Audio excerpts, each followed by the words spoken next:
ঠিক আছে, আমাকে নিয়ে টেনশন করতে হবে না। তুমি সাবধানে থেকো আর ঠিকঠাক মতো খাওয়া দাওয়া করো, কেমন? আচ্ছা ঠিক আছে, তুমিও সাবধানে থেকো, নিজে কিন্তু অবশ্যই খেয়াল রাখবা। হ্যাঁ, ঠিক মতো খাবার খাবা, ওষুধ খাবা, কোনো কিছু যেন মিস না হয়, ঠিক আছে? ঠিক আছে। এই রানী ওঠ, শোন, আমি যাওয়ার পরে কিন্তু তোর সাহেবের ঠিকঠাক মতো খেয়াল রাখবি আর টাইম টেবিল অনুযায়ী খাবার দিবি, ঠিক আছে? আর তাকে কিন্তু বেশি রাত জাগতে দিবি না, বলবি যে তাড়াতাড়ি ঘুমিয়ে যেতে, কেমন? একদম পারফেক্টলি খেয়াল রাখা চাই। ম্যাডাম, আমি স্যারের সেইভাবে খেয়াল রাখি, আপনি কোনো টেনশন করেন না তো, আপনি এখন যান। আসি তাহলে, তুমি কিন্তু আমাকে কল করবে, আমিও পৌঁছে তোমাকে ফোন দিব।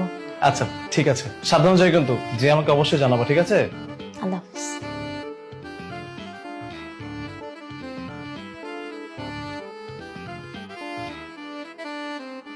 এবার তো তোমার বউ চলে গেছে, চলো আমরা রুমে যাই। তুমি ওর কি করতেছো? ও এখনো গেছে, ওইখানে থাকতেও পারে, এখন তো দাঁড়ানো করতেছো কেন? বউরে দেখা খুব ভয় পেতেছো, এতদিন তো ভয় পাও নাই। আচ্ছা যাই হোক, এখন আমার একটা সুম্মা দাও। তুমি যা শুরু করছো না। এই কি করছো তোমরা এসব এখানে, হচ্ছে নাকি? কই কি করছিলাম, ওই যে ও ঘর মুছতেছিল না, ও জিজ্ঞেস করছে ভাইজান এরপর আর কি কাজ করো, এটা নিয়ে কথা বলতেছিল। তুমি তো ওর সাথে কাজ বুঝিয়ে দেওয়ার কথা বলছিলে না, বরং আমি তো অন্য কিছু দেখলাম। সত্যি করে বলো তো, তোমরা দুজন এখানে মুখোমুখি হয়ে কি করছিলে? আরে তুমি কেন উল্টাপাল্টা বুঝতেছো? তুমি চলে গেছো বাসার মধ্যে, আমি কি করবো বলো? আমি কিছুই করতেছিলাম না, আমি জাস্ট ওই কাজটা বোঝাই দিচ্ছিলাম, এর থেকে বেশি কিছুই না। বুঝতে পেরেছি, সোজা আঙুলে ঘি উঠবে না, তোমরা সত্যি কথা বলবে না, তাই তো? আমার মনে সন্দেহ হচ্ছে অন্য কিছু। এই তুই সত্যি করে বলতো কি হয়েছে? আরে ও কি বলবে, আমি তো বললাম যে ওর এই কাজটা বোঝাই দিচ্ছিলাম। আর তুমি এত কোয়েশ্চেন করতেছো কেন? কি নিতে আসছো? নাও না, নিয়ে বেরিয়ে যাও। তুমি চুপ করো। এই তুই বলবি নাকি আমি তোর বিরুদ্ধে ব্যবস্থা নেব? তুই যদি সত্যি কথা না বলিস তাহলে আমি এক্ষুনি পুলিশে কল করবো আর তোকে ধরিয়ে দেবো। সত্যি কথা বল। আপামনি, আমি সব কইতাছি, আমি কইতাছি। আসলে আপামনি, আপনি তো বাড়িতে থাকেন না, আপনি তো সব সময় কামে নিয়ে ব্যস্ত থাকেন। এই সুযোগে স্যার আমার সাথে ফষ্টি নষ্টি করে, আর তার বিনিময়ে স্যার আমারে টাকা দেয়। ওই যে আপনারে কয় না গ্রামে নাকি কিস্তি আছে, ওইটা কিস্তি না, ওই টাকাটাই স্যার আমারে দেয়। কি করবো আপামনি কোন, টাকা লাগা আমিও স্যার যেটা কয় ওইটাই শুনি। এই তুই উল্টাপাল্টা সব কি বলতেছিস? আমি তো কবে তো টাকা দিছি। আমি আমি আমি কি চাকরি করি নাকি? আমার চাকরি নাই তো। আমি আমি উল্টাপাল্টা বলতেছে, আমার তো চাকরি নাই। আমি ওর কাছে টাকা দিতে বলো তো? ও আমার ফাঁসানোর জন্য এমন করতেছে। ও চাইতেছে মানে তুমি যেন আমাকে ছেড়ে চলে যাও, তারপর যেন আমি ওর নিয়ে সংসার করি। এই চুপ করো তুমি, আর কত মিথ্যে কথা বলবে? হ্যাঁ, ও তো যা বলার সত্যি কথা বলেই দিয়েছে, এখন অযথা কেন তুমি মিথ্যে কথা বলছো? হ্যাঁ, কি করার দরকার ছিল এগুলো? আমার মধ্যে কিসের কমতি ছিল বলো? আমি কি করি তোমার জন্য? তোমাকে বিয়ে করার পর থেকে আজ পর্যন্ত তুমি একটা টাকা ইনকাম করে আমাকে খাওয়াতে পেরেছো? দিনের পর দিন আমি পরিশ্রম করেছি, তোমার দায়িত্বটা আমি পালন করেছি, কেননা আমি তোমাকে ভালোবাসি। এই জন্য শুধুমাত্র সম্পর্ক করে বিয়ে করার কারণে আমি কাউকে কিছু বলতে পারছিলাম না, সবকিছু মুখ বুঝে সহ্য করে গেছি, শুধুমাত্র তোমাকে ভালোবাসি এই জন্য।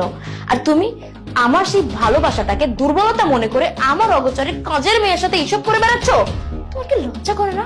এই যে তুমি ইনকাম করো না, সারাক্ষণ ঘরে বেকার বসে থাকো, তোমার বউ বাইরে দিন রাত পরিশ্রম করে, তারপরও তোমার একটু বিবেকে কুলালো না যে আমি আমার স্ত্রীর সাথে কিভাবে বেইমানি করতে পারি? তারপরও তুমি আমার অগোচর এভাবে আমাকে ঠকালে, কাজটা তুমি একদমই ঠিক করোনি। আমি এর বিরুদ্ধে ব্যবস্থা নিব।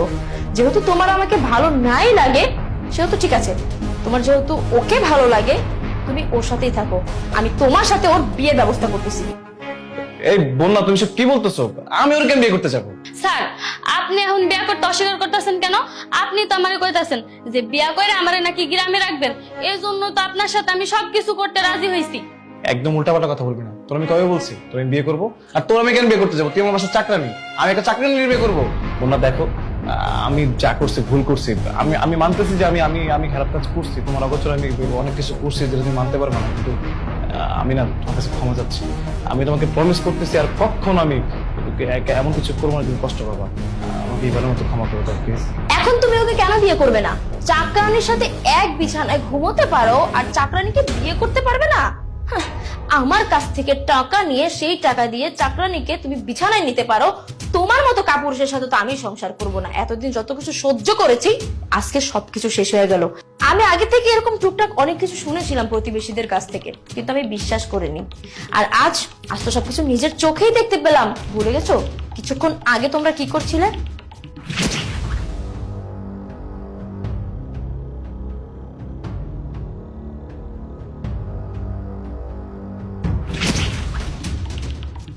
আমি সবকিছু তখন দেখে ফেলেছিলাম। এরপরেই আমার মনে কেমন যেন খটকা লাগলো, এই জন্যই আমি আবার রিটার্ন আসলো তোমাদের সত্যিটা দেখার জন্য।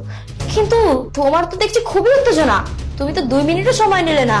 ছি ছি ছি ছি, আমার ভাবতে লজ্জা লাগছে যে আমি একটা কাপুরুষের সাথে এতদিন সংসার করছি। শুধু কাপুরুষ না, তুমি তো একটা চরিত্রহীন। এত কিছু সহ্য করে তো আমি তোমার সাথে সংসার করবো না। তোমাদের দুজনকে এখন আমি বিয়ে দিব। পারলে আমি পুলিশে ধরিয়ে দিতে পারতাম, কিন্তু না, সেটা করবো না। কেননা তোমার মতো পুরুষের জন্য এটাই যথেষ্ট, এটাই হবে সর্বোত্তম শাস্তি। দেখো ও হাসছে, তার মানে ও তোমাকে বিয়ে করতে চাইছে। এখন তুমি এই চাকরানিকে বিয়ে করো, তোমার এই চাকরানি তোমাকে চাকরানিগিরি করে রাজা বানিয়ে রাখবে।